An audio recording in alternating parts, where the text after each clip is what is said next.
जन्म मृत्यु के रोग को समाप्त करवाना है। और जब तक जन्म मृत्यु का रोग नष्ट नहीं होगा तब तक हम सुखी नहीं हो सकते। इसको आप अपने बिल्कुल, पहले कहते थे ना, पल्ला गांठ लगा लो, यानी ऐसे स्थान पर नोट कर लो जिसको आप डेली याद कर सको। और यहां हम सुखी हैं ही नहीं, और आज मान लीजिए आपके पास अच्छी संपत्ति भी है, अच्छी संतान भी है, और आपका शरीर भी ठीक है, मृत्यु अवश्य होगी। जिसको इस संपत्ति को तू अपना मान रहा, संतान को, ये तेरी नहीं है, ना तेरे साथ रह गया, तो ये तो छोड़नी पड़ेगी।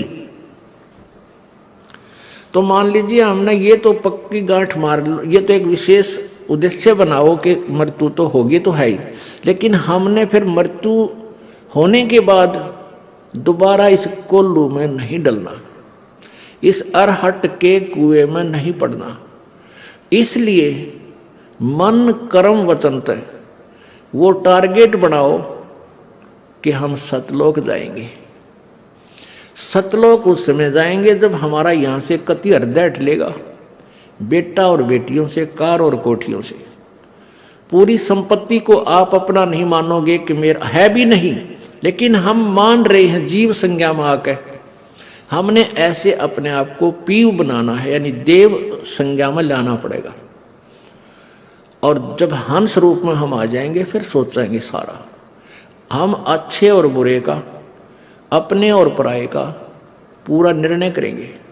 तो हंस दशा में जब तक हम नहीं आएंगे फिर हम कितनी भक्ति कर ले, भक्ति का फल निष्फल नहीं जाएगा, वो तो आपको मिलेगा। क्योंकि फिर वो मिला कहाँ, स्वर्ग में चले गए, महास्वर्ग चले गए, फिर गधे बन गए। तो इस बीमारी से दपार हमने कटवाना है, इस रोग का तो हमने निवारण करवाना ही है कि जन्म मृत्यु फिर ना हो। तो उसके लिए जब आप यहां से चलोगे, शरीर त्यागने लगोगे, तो शरीर त्यागने लगोगे तब आपको अंत समय में भगवान की ये भक्ति याद रहनी चाहिए। और भक्ति के साथ, सिमरन के साथ साथ टारगेट ये वो दृढ़ रहना चाहिए। उसमें कोई बेटे और पोते में, संतान और संपत्ति में, सपने में भी आस नहीं रहे तुम्हारी। आपके साथ कई बार बनेगी, एक दो बार, जब भगवान आपको तैयारी करवाएगा वहां चलने की, या तो स्वप्न में होगा या वैसे झटका आपको हल्का सा कोई देगा भगवान। तो आपकी पहचान, जब उसमें आपकी पहचान होगी कि आप विचलित होते हो या इसको याद रखते हो। कोई दुर्घटना आती है हल्की सी, उसमें एक तने को हायरी मां मर गया, एक अपना सुमरण करे, ये बंदी छोड़, फिर सांस के सिमरण पा जा। या स्वप्न में कोई बात ऐसी घटना घट जाती है जैसे इसे बूढ़े बूढ़ी शकल के दिखने लग जा, तो उसमें किसको याद करते हो आप? ये रिहर्सल होगी आपकी जो है ना, परीक्षा होगी। पहले अगर दे कच्चे इम्तिहान, कच्चे एग्ज़ाम होते थे पहले 6 माही, फिर 9 महीने में, फिर लास्ट में होते थे पक्के। तो 1-2 आपका कच्चा एग्ज़ाम भी परमात्मा लेगा ताकि आप कितने नंबर प्राप्त कर सकते हो। तो उसके बाद फिर आपने सावधान रहना, पक्का में फेल नहीं होना, फिर पक्के फेल हो जाओगे। तो हमने भी इन बातों को, परमात्मा कहते हैं,